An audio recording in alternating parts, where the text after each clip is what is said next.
If you go online and search for responses to shut down a narcissist, I bet you'll find lots and lots of ideas for how to do that in written communication. But so many of my clients are actually still living with their narcissist because they're trying to gain the power, the confidence, the strength to leave. But there's a lot of healing that has to happen before that.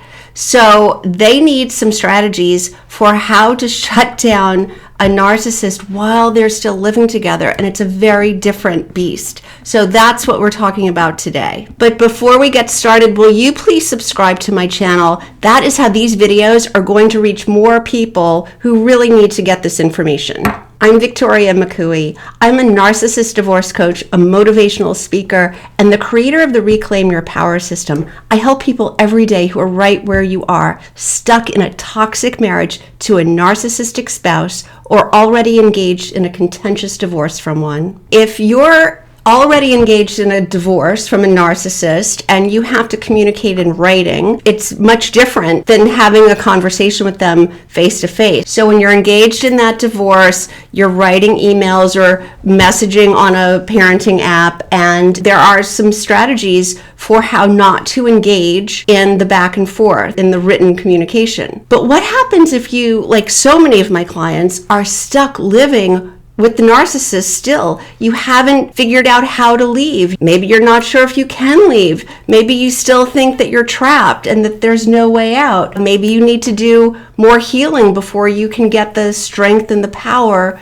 you need to leave and not get sabotaged, not get sucked back in. Maybe you're still living with the narcissist while you're getting your ducks in a row, while you're creating strategies for how to leave, gathering information, gathering documents, doing whatever it is you need to do before you feel confident about filing for divorce. That is the trickiest part. So you're trying to heal, yet you're in the home with your abusive partner and you're trapped. You have to have communication. You have to see each other. You have to speak, but you don't want to go into these crazy circular arguments anymore. How are you going to heal if you're constantly being dragged into these ridiculous, never-ending circular arguments, or if you're constantly being criticized or demeaned or ridiculed or whatever that looks like in your home, and you still need to stay there before you can file for a divorce? So what can you do?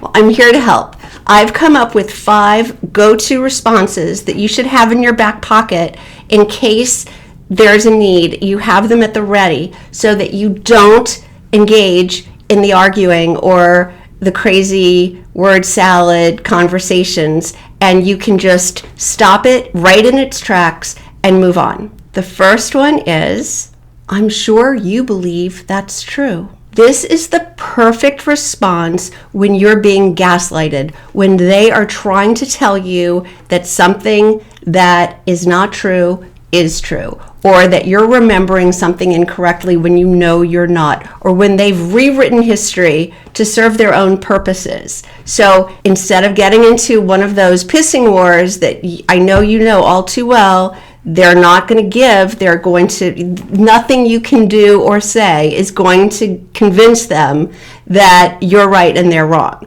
They're a dog with a bone. They're not letting go. And you can stay at this all day, all night. How do you ever end this? So don't start. It's just going to wear you down.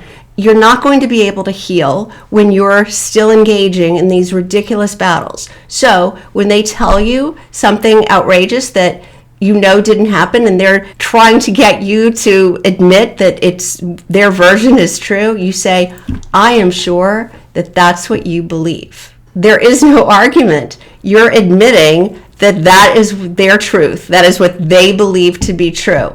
And you walk away. Don't wait for any response. It does not warrant a response. You're agreeing with them. Yes, you believe that's true. Got it. The second go-to response to shut down a narcissist, that's interesting. That's it.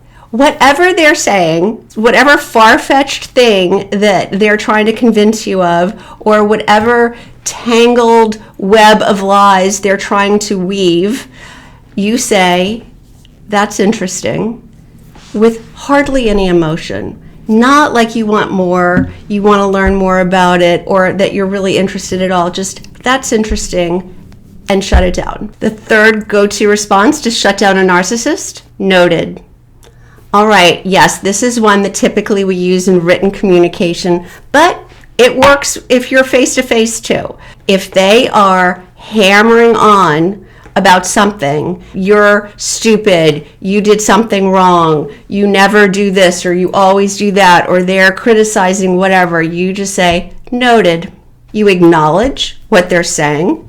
You don't agree with it, disagree with it, take it to heart, care. It bounces off of you. You deflect. It doesn't mean anything.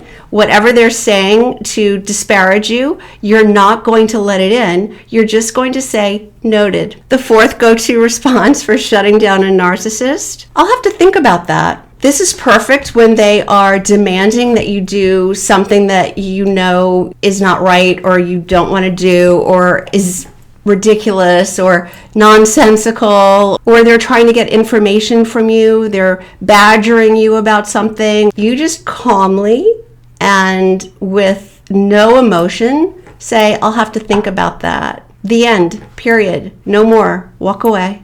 And the fifth go-to response to shut down a narcissist: "I don't have the same recollection as you." Not "You're wrong, I'm right," not "You're lying," not "You're making that up," just "I don't have the same recollection as you." No emotion, no anger, no accusation, just "I don't have the same recollection as you." Or you might change it to "I don't have the same perception as you," or "I don't have the same opinion as you." These work great when you're being disparaged. "You're stupid. I don't have the same opinion as you." Whatever the circumstance calls for, you can tweak it to suit your needs. But that is a surefire way to stop an argument. I always say there is no worse time in this whole process than when you're divorcing or on the verge of divorcing and you're still living in the same house. You're still having to communicate regularly. You're still having to live under the same roof. You may or may not have children in the house with you that you're having to parent together. It is the most difficult part of this whole journey, I think.